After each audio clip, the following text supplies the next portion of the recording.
يا ربي أعبدك يدعو لشيخ عبد العزيز عرش قال ربي على بكري اللبيبي طول الحياة مربي وصنع من كل كرب جنبوا شر المعيب وفزوا أنت المجيب عرش قال مربي على بكري اللبيبي طول حياة مربي وصنع من كل كرب.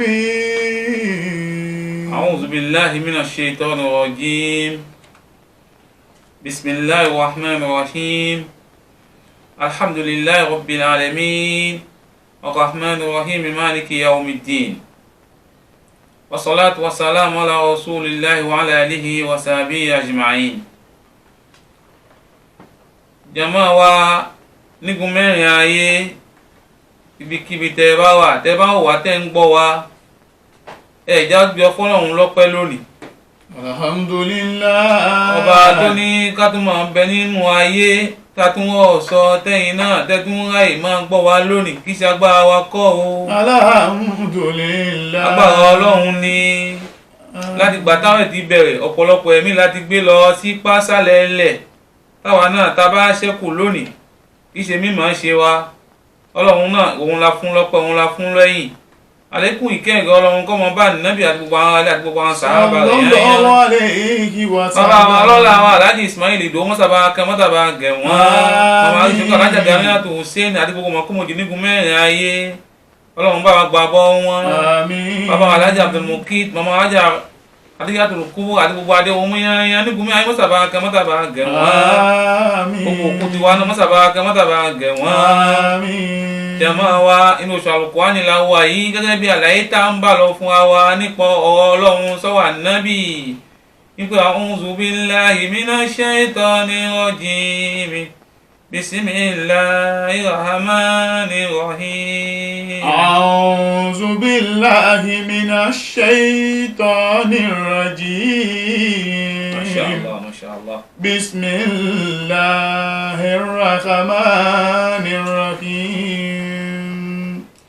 شهر رمضان الذي أنزل فيه القرآن هدى للناس وبينات من الهدى والفرقان.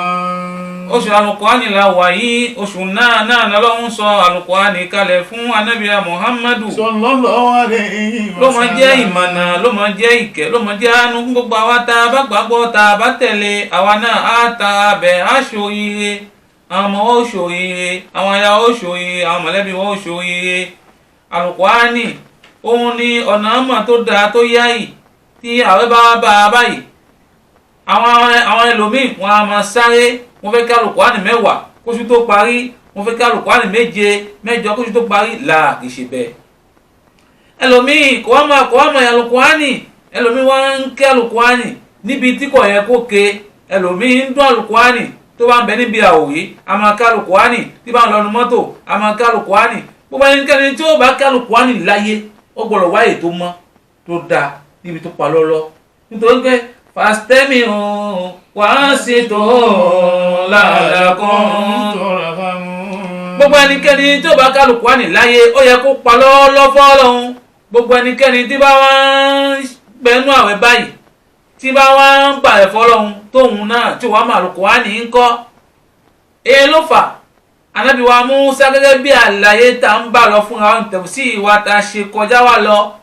Ànábì wa Mùsá ọlọ́pọ̀lọ́hun níjọ́ kan ó sọ fọ́lọ́hun tí ń gẹ́ ọ̀sọ̀mọ̀tò la ilaha illallah tí tóbi tó kàrìmà tó kàyà tó dáa tó yáyì tí kò sí gbólóhùn kan tó bá gbólóhùn náà. Ànábì Mùsá lọ́pọ̀lọ́hun níjọ́ kan ní pé kí Ọlọ́run ọba kó fóun ní gbólóhùn tóun fi máa bẹ Ọlọ́run àbí tí òun bá fẹ́ pè àfa Ádámù kí ànábì wa Musa wí. Qala Musa ya Rabbi allimni shay'an azkuruka bihi wa ad'uka bihi. Qala qul ya Musa. ànábì wa Musa ọlọ́bọ́lọ́hún níjọ́ kan ó béèrè nǹkan méjì lọ́dọ̀ Ọlọ́run ó wá ní nǹkan méjì tóun béèrè yìí kó máa kígbọ́ méjì kó máa papọ̀ sí lóhun gbólóhùn kan lòun mọ̀ lò fún méjì fún mi ní nǹkan kan tẹ́mi ànábì Musa má fẹ́ pè ọ́ Ọlọ́run ìfì máa pè ọ́ Ọlọ́run bẹ́ẹ̀ náà ni bá fẹ́ ṣèrántí tiwọ́ Ọlọ́run má fi máa ṣèrántí ìwọ Ọlọ́run. Qala ya Musa. Ọlọ́run wá ń sọ fún ànábì Musa ń pè ọ́ Musa o. La ilaha illallah. jàmá tí wàá ní gúnmọ́ ayọ́ ẹ bá gbọ́ lọ́hún tóbi. Allahu akbar. Ọlọ́run bá sọ fún ànábì Musa ń gbé ohun tó béèrè lọ́dọ̀ èmi Ọlọ́run yìí máa sọ pé la ilaha illallah ẹ̀yin ẹ̀ sọ bẹ́ẹ̀. La ilaha illallah. Ọlọ́run bá sọ fún ànábì Musa ń gbé ohun tó béèrè lọ́dọ̀ tèmi Ọlọ́run yìí gbé tó bá rántí mi àní máa sọ la ilaha illallah. La ilaha illallah. àní tó bá pè mí Ọlọ́run máa sọ la ilaha illallah. La ilaha illallah. nígbà tọ́lọ́run sọ bẹ́ẹ̀ fún ànábì Musa èsì wo ni ànábì Musa fún Ọlọ́run. Qala ya Rabbi qulu ibadika Allahu Akbar. yaqul hadha. ànábì wa Musa jama tí wà ní gúnmọ́ ẹ̀yán ẹ̀ bá gbọ́lọ́hún tóbi. Allahu akbar. àṣé kò ṣẹ̀ṣẹ̀ bẹ̀rẹ̀ lórí ọmọ Ádámù lónìí àṣé náà torí àwọn ànábì Ọlọ́run tí ń bá bọ̀ tá a bá rí ẹrú kan lónìí tó lọ bá fa kan lónìí àbí tó lọ bá àyàn Ọlọ́run kan lónìí pé aláàjì àfà ẹ fún mi lórúkọ Ọlọ́run tí mo lò tí àfà sọ fún pé ìní orúkọ Ọlọ́run kan tí mo ń lò ju kó máa sọ subhanallah walhamdulillah wala ilaha illallah wallahu akbar wala hawla wala quwwata illa billah. Jama àfà Ádámù kí ni ẹrú náà sọ fún àfà náà lónìí àfà èyí ni ẹwú ẹni tí mo sọ yìí ni gbogbo ẹni tí mo sọ subhanallah walhamdulillah wala ilaha illallah wallahu akbar wala hawla wala quwwata illa billah.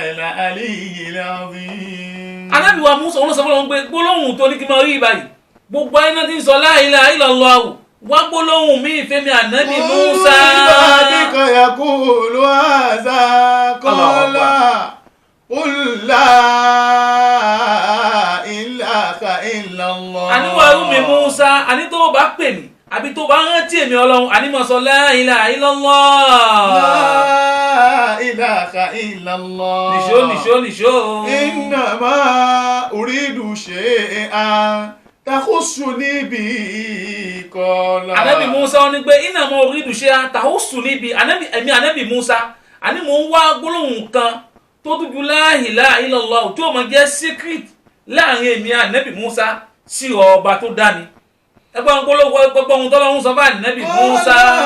ya Musa law anna ahla samawati sab'in Allahu Akbar. wala ardina sab'in Allahu Akbar. fi kiffa wala ilaha illallah. Ọlọ́run sọ fún ànábì Musa ń gbọ́ ànábì Musa gbólóhùn tí mo bù ẹ́ yìí ọ̀jẹ̀ ń sọ fún ẹni tó o bá mọ iye jẹ́ kí n ṣàlàyé gbólóhùn náà fún ẹ kó lè mọ rírì ẹ̀ bó ti tó kó lè máa gbára náà bó ti tó àní gbogbo ohun tí ń jẹ́ sánmà méjèèje látòkè lọ́hùn àti gbogbo ohun tí ń bẹnu sánmà èmi Ọlọ́run bẹ́ẹ̀ náà ni kẹtù mú ilẹ̀ méjèèje tèmi Ọlọ́run àti gbogbo ohun tí ń bẹnu lẹ̀ náà kẹ́ á papọ̀ báyìí kẹ́ wá gbé sí ìsùnwọ̀n kẹtù wá mú gbólóhùn la ilaha illallah kẹtù wá gbé sí ìsùnwọ̀n ànábì Musa gbólóhùn tí mo gbọ́ gbólóhùn ńlá ni gbólóhùn la ilaha illallah ló sì tẹ gbogbo ẹ̀yìn lẹ́ẹ̀kan náà.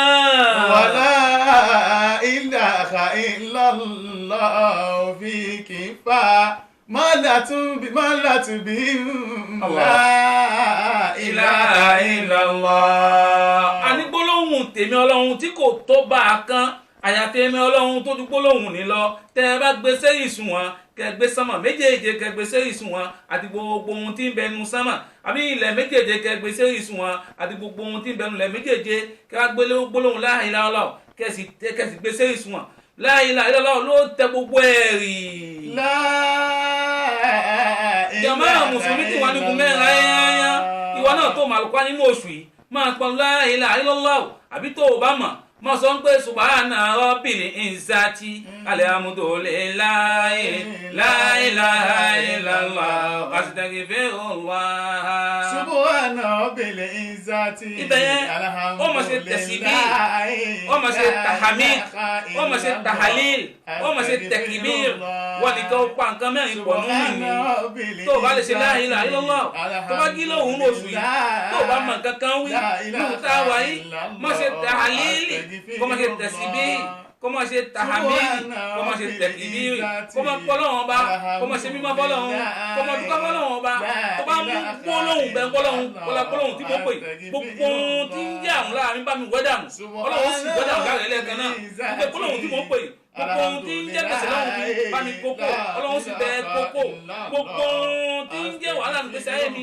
bá mi kókó wàhálà ń gbèsè ayé àwọn ọmọ mi gbogbo ó sì lọ lẹ́ẹ̀kan náà wọ́n dà mú gbólóhùn yìí má rí ní fúnfún yẹ báyìí ṣekọ́lá ti mú ọ báyìí má wàá rí ṣekọ́lá ti ń wí ọlọ́run tó ní gbólóhùn yìí ni kò tẹ̀lé kó wá mú ní bàdà kó máa wí bẹ́ẹ̀ oṣù ní débẹ̀ mọ́ wàhálà ò ní débẹ̀ mọ́ ẹ̀sìn ò ní débẹ̀ mọ́ ìdààmú ò ní débẹ̀ mọ́ ò ní dára ayé ò ní ṣi nọ́mbà mú lóbìnrin ò ní ṣi nọ́mbà mú lọ́kùnrin àwọn ọmọ ò ní dọmọ lọ́mọ ọlá yìí tí ọmọdé náà dà lónìí ọlá bíbí ànábì lọ́dọ̀ ọlọ́